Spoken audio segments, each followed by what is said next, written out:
News देख रहे हैं आप और मैं हूं आपके साथ जया शर्मा। मैं हूं अवंतिका श्रीवास्तव और सीधे रुख करेंगे अब भोपाल का। आरोग्य भारती का सुवर्ण प्रशासन संस्कार कार्यक्रम है, सीएम शिवराज सिंह चौहान संबोधित कर रहे हैं। ये वाजपेयी जी चटाते थे तो हर्रा घिस के भी चटाते थे। ये बचपन में कोई बीमार है इसलिए नहीं, हर्रा घिसते थे, उंगली में लेकर वो भी बच्चों को चटाते थे। ये रोग प्रतिरोधक क्षमता बढ़ाने के लिए होता है। तो इस तरह की चीजें जन्म घूंटी में भी औषधियां रहती, उसी का एक प्रकार था। तो बच्चे कुपोषित ना हो, स्वस्थ हो, रोग प्रतिरोधक क्षमता उनमें विकसित हो, इसकी कल्पना आज नहीं हजारों साल पहले भारत ने की थी। मैं आरोग्य भारती का ऋणी हूं, आभारी हूं और धन्यवाद देना चाहता हूं कि उन परंपराओं को आगे बढ़ाने का महायज्ञ उन्होंने हाथ में लिया है। जैसे रोग प्रतिरोधक टीके लगते हैं, जैसे पल्स पोलियो अभियान है, पोलियो से मुक्ति के लिए, और आजकल कोरोना के भी टीका लग रहे हैं। ये भारत में पहले से व्यवस्था थी कि इन बीमारियों से कैसे शरीर को स्वस्थ रखा जाए। हमारी आयुर्वेदिक परंपरा बहुत समृद्ध है। मैं मानता हूं कि एलोपैथी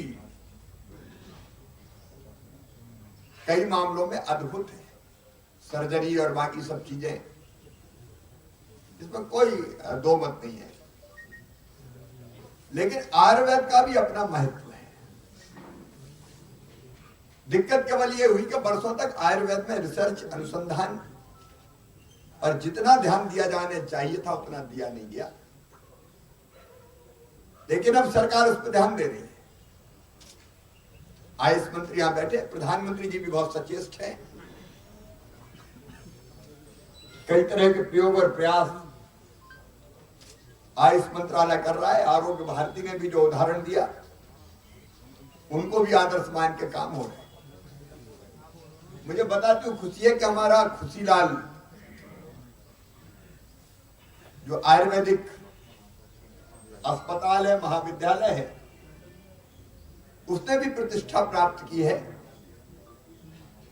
और बड़ी संख्या में आउटडोर पेशेंट भी, और वहां भर्ती होकर पंचकर्म और बाकी विधियों से भी आयुर्वेदिक इलाज वहां संपन्न होता है। मैं चाहता हूं कि खुशीलाल वैद्य जो हमारा महाविद्यालय है, आयुर्वेदिक हॉस्पिटल है, अस्पताल है, चिकित्सालय है, इसको हम रिसर्च सेंटर भी बना दें। उमेश शुक्ला यहां बैठे हुए हैं, क्योंकि अद्भुत है हमारी ये विधा, वो दुनिया के सामने आना चाहिए। और दुनिया को भी स्वस्थ और निरोग रखने के लिए कैसे आयुर्वेद का उपयोग हो सकता है, हमको प्रयास करना चाहिए। उस दिशा में भी हम प्रयास करेंगे। कुपोषण के खिलाफ एक अभियान मध्य प्रदेश सरकार ने हाथ में लिया है। बच्चे स्वस्थ चाहिए। आंगनबाड़ियों में वो प्रयास प्रारंभ हुए हैं और मैंने ये अपील भी की है कि एक आंगनबाड़ी में सरकार जो करती है वो करती है, आंगनबाड़ी कार्यकर्ता बाकी, लेकिन अगर समाज के जिम्मेदार नागरिक एक आंगनबाड़ी को गोद ले लें तो सरकार की सारी योजनाएं, रेडी टू ईट, भोजन देने की, पोषण आहार देने की, बाकी चीज वो भी चलेगी, लेकिन उसमें कुछ और ऐड करना है। स्वर्ण प्राशन जैसी परंपरा, हम कई नए प्रयोग वहां कर सकते हैं। आरोग्य भारती से भी निवेदन करूंगा, वो एक गांव और एक आंगनबाड़ी भोपाल में ली जा सकती है। सेवा बस्तियों की किसी आंगनबाड़ी को गोद पे लेके हम ये आयुर्वेदिक विधियां भी अपना के कुपोषण दूर करके बच्चों को स्वस्थ करने का अभियान आप चला ही रहे। वो केंद्रित होगा तो वहां प्रयोग भी हो जाएंगे और कुल मिला के उसके जो लाभ है वो समाज के सामने आएंगे। और एक गांव आप चाहें तो भोपाल के आसपास का, आप चाहें तो हम और इंटीरियर का गांव भी कोई चुन सकते हैं, आपसे सलाह मशवरा करके। आप भाई आयुर्वेदिक आरोग्य करने के जितने प्रयास हैं, हम और आप मिलकर सरकार और आरोग्य भारती यानी समाज मिलकर करे, अपने बच्चे स्वस्थ हों, प्रसन्न रहें, क्योंकि बिल्कुल आपने सही कहा, स्वस्थ व्यक्ति, स्वस्थ परिवार, स्वस्थ गांव तो स्वस्थ राष्ट्र। शुरू तो व्यक्ति से ही करना पड़ेगा, तो अपने से शुरू करके हम राष्ट्र को स्वस्थ करें। इस अभियान को आरोग्य भारती चला रही है, तो मैं उनका अभिनंदन करता हूं। और मिलकर सरकार के साथ, आरोग्य भारती के साथ सरकार भी काम करेगी और आयुष मंत्रालय भी निरंतर प्रयासरत है अपनी आयुर्वेदिक औषधि। और हमने बीच में काढ़ा भी बहुत पिलाया लोगों को, क्योंकि हम जानते हैं ग्लो ऐसी औषधियां भी ऐसी होती है जिनके चमत्कारी उपयोग हो सकते हैं। चूंकि आज मंगलवार है, मेरी कैबिनेट की बैठक होती है, इसलिए समय की सीमा है।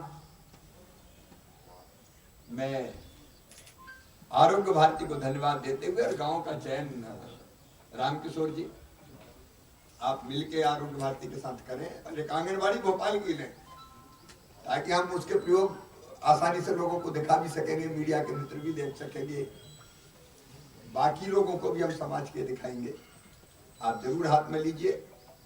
अब पुराने जमाने में अगर बुखार वगैरह आता था तो हमारे यहाँ तो आयुर्वेदिक दवाई के वैद्य जी होते थे, आरी के वैद्य आते थे। आरी एक गांव था, कोई बीमार होता था तो एलोपैथिक डॉक्टर नहीं मिलते थे, वैद्य जी को भेजते थे, बैलगाड़ी या घोड़ा गाड़ी, उसमें बैठ के वो आते थे और बड़े प्रेम से ऐसी दवाई देते थे कि खाने में भी, चाटने में बहुत मजा आता था। ज्यादातर तो शहद में मिला के ही चटाते थे, तो थोड़ी चाटने के बाद हम कहते तो और नहीं ले सकते क्या, और दे दो थोड़ी। और मुझे याद है पंडित रामनारायण शास्त्री जी, इंदौर में आप लोगों ने सबने, जब हमारे गांव में कोई ज्यादा कुछ बीमारी होती थी तो रामनारायण जी के पास जाते थे, वो इतनी अच्छी दवाइयां देते थे, जैसे दाल में ही वो कहते थे चूरन डालो, तो दाल और स्वादिष्ट हो जाती थी। चूरन डालो, दवा की दवा, और आम के आम, गुठलियों के दाम, स्वाद अलग से मिलता था। आयुर्वेद की परंपरा न केवल जारी रहे बल्कि बढ़ती रहे, और इस क्षेत्र में आरोग्य भारती काम कर रहे हैं, संगठन काम कर रहा है। मैं बहुत आभारी हूँ, आगे साथ मिलकर काम करेंगे। बहुत बहुत धन्यवाद। माननीय मुख्यमंत्री जी की जानकारी के लिए एक सूचना देता हूँ। कुपोषण यह आरोग्य भारती का एक विषय है, और अभी ये जो दोनों बस्तियां गोद ली हैं, यहाँ इनको हम पूर्ण स्वस्थ बनाने वाले हैं। सब प्रकार के जो जो उपक्रम आवश्यक होंगे वे सब करने वाले हैं। माननीय प्रधानमंत्री जी जो नए नए प्रयोगों के बारे में बताते हैं, उसमें एक प्रयोग अभी all India institute of Ayurveda Delhi ने किया है। उन्होंने एक बाल रक्षा किट बनाई है, के सामने सभी बच्चों जिनको भी स्वर्ण प्राशन दिया है उनको मिलने वाली है। इसमें वही 4 चीजें हैं, च्यवनप्राश है, बच्चों को देने वाला आयुष्पात है, संस्मरणी वटी है और अणु तेल है। मैं माननीय मुख्यमंत्री से निवेदन करूंगा उन बच्चों को 4 बाल रक्षा किट देकर।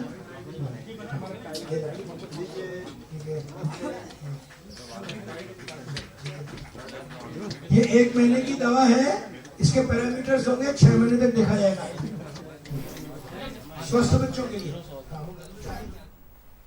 तो आरोग्य भारती के विशेष कार्यक्रम से तस्वीरें आपको दिखा रहे थे सीएम शिवराज सिंह चौहान ने यहाँ पर संबोधित किया है। आगे